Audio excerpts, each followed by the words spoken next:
น้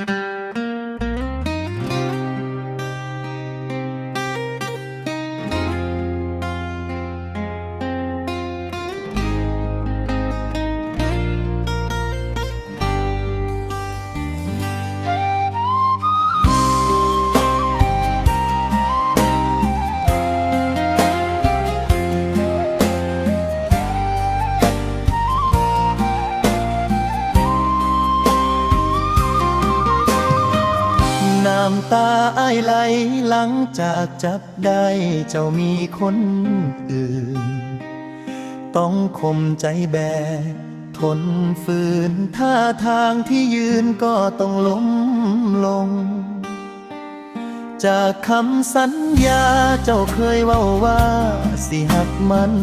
คงแต่เดี๋ยวนี้หัวใจยอมเจ้าบ่มันคงคือจังสัญ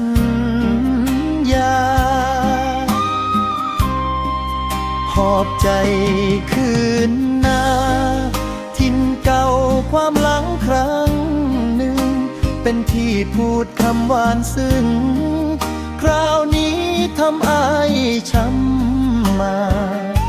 ไปมีรักใหม่แต่เก็บซ่อนไว้ในใจเรื่อยมาอ้ายก็เพิ่งรู้ตอนเจ้าเอิ้นว่าที่รักจากลับมาตอนไหนจนต่อบอกสายบอกไว้ให้ใจเย็นเย็นสุดกลั้นน้ำตากระเด็นบัดเห็นน้องไปกับเขาก้มตบพื้นดินห้ามหัวใจบ่ให้น้ำเข้าหักใสกลายเป็นหักเศร้าจำต้องลืมเจ้าทั้งคราบน้ำตา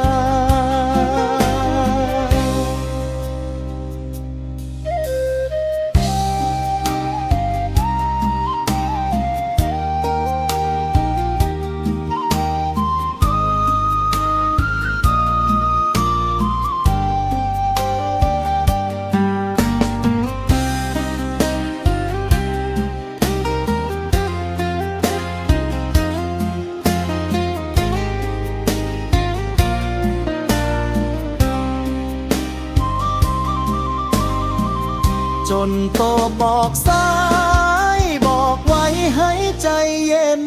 เย็นสุดกลั้นน้ำตากระเด็นบัดเห็นน้องไปกับเขา